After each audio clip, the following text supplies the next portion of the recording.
One issue that has come up is once you do have a vaccine, how do you properly distribute it? How do you get it out quickly to millions? Well, when we have the vaccine, we have the military all lined up, and the military is going to be doing it in a very powerful manner. These are people that don't usually do vaccines. They do soldiers, and they do lots of other things that, frankly, are more difficult. But we have our general, and logistically, he's all set. Tony, do you want to say something about that? That is correct. As the vaccine rolls out, we'll be getting them distributed. And as you probably have heard, we are going to make sure that we do it in an equitable way, and it's representative of the populations who need it the most. And we have the standard way that we determine that with the ACIP working with the CDC, but Dr. Collins and Dr. Redfield have put together with the National Academy of Medicine a group that will fortify that decision-making process so that we're making sure that we're very fair and equitable in getting the vaccine distributed properly.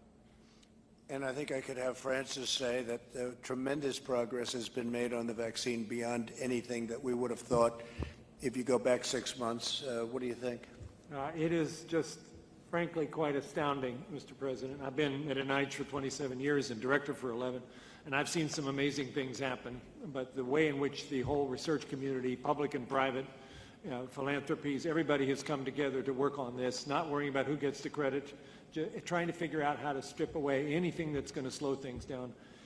And I think all of us, motivated by the fact that this is the most serious problem we've encountered in our professional lifetimes, even a day matters. And so that's why a lot of people look kind of sleepy, because we're all working 24/7, trying to make sure that nothing possibly slows this process down. Yeah, the vaccines, this week is a big week, as you just heard, having 2 phase 3 trials started in the very same day, this past Monday.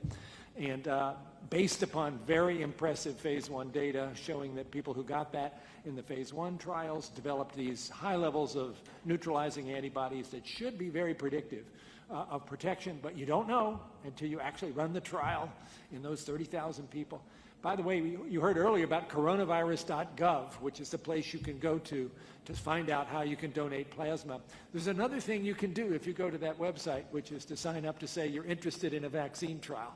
And we need people to volunteer for that as well, because we're going to, with these 4 or 5 trials coming along very quickly, each of which needs 30,000 volunteers, that's a lot of people, and we need them.